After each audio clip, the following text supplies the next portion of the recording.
Get ready for the dictation. Start. Yours is a conference of highly technical people, and you have asked a non technical person to inaugurate it. Perhaps because it is the non technical people who have to get advantage of it, and especially as head of government here I am certainly very much interested in the very valuable work that all of you have been doing in the tasks that you have undertaken. Geotechnical engineering is very vital for many of our activities in the present day world of science and technology, where we are trying to take advantage of the valuable resources that nature can give us, and also of how to utilize them, because that is the problem which is even more vital. But it is possible to understand nature and its laws and to accord it to ourselves, to those laws in the working of nature, so that we can take maximum advantage of what nature can provide us, whether it is flood control or whether it is irrigation or whether it is mere structure.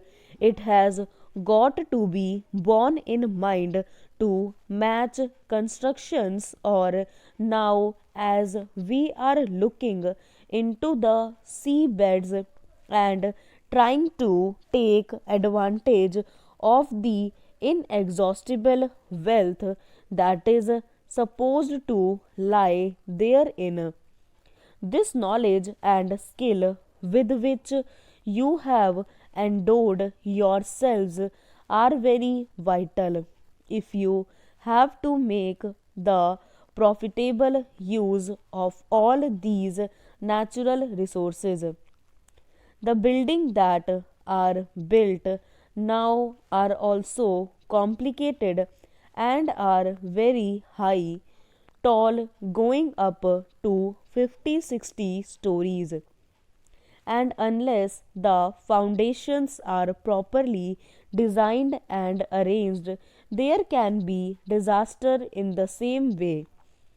We now know there are several earthquake prone areas, and it is possible also to forecast earthquake, though we have not yet been able to get adequate knowledge to free ourselves completely. But I am sure in course of time we will be able to know them.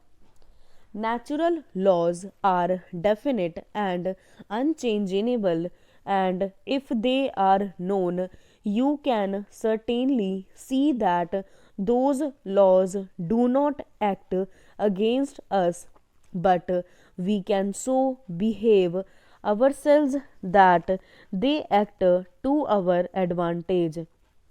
If these laws had not been so definite and unchangeable and perfect, it would not have been possible for man to know some of these things and go to the moon.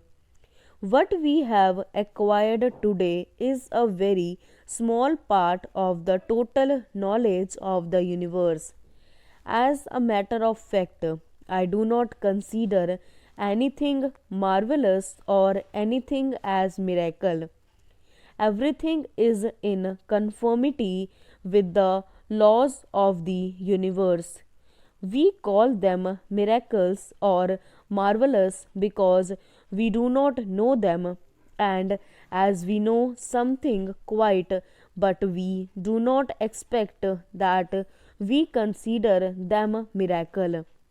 but that should make us something and should enable us to delve more and more into the depths of this knowledge so that in the modern world we can have a better, meaningful human society which works for the benefit of the whole human society.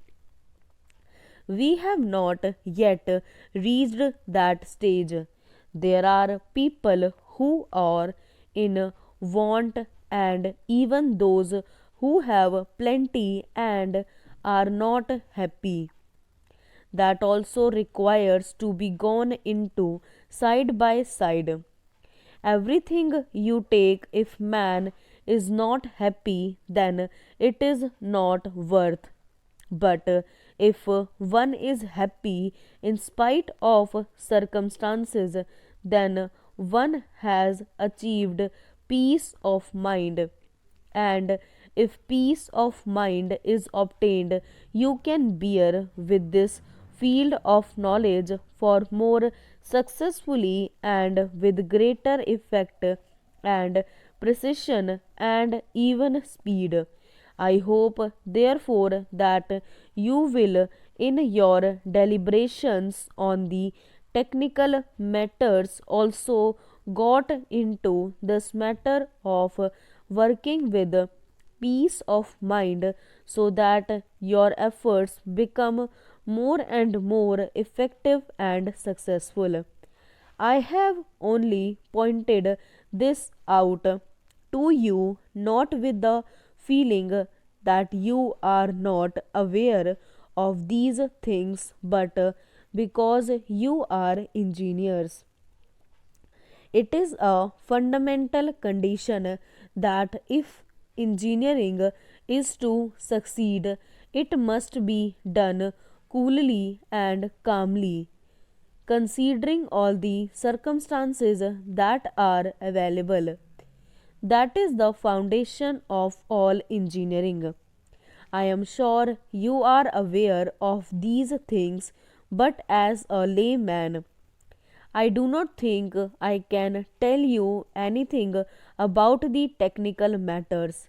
I can only tell you how technical matters can be utilized and more progress can be made in technical matters from technology. Ultimately, that is what is going to be utilized. That is how it is going to be used.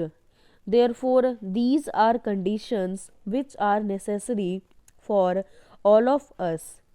In this country, there is a difference.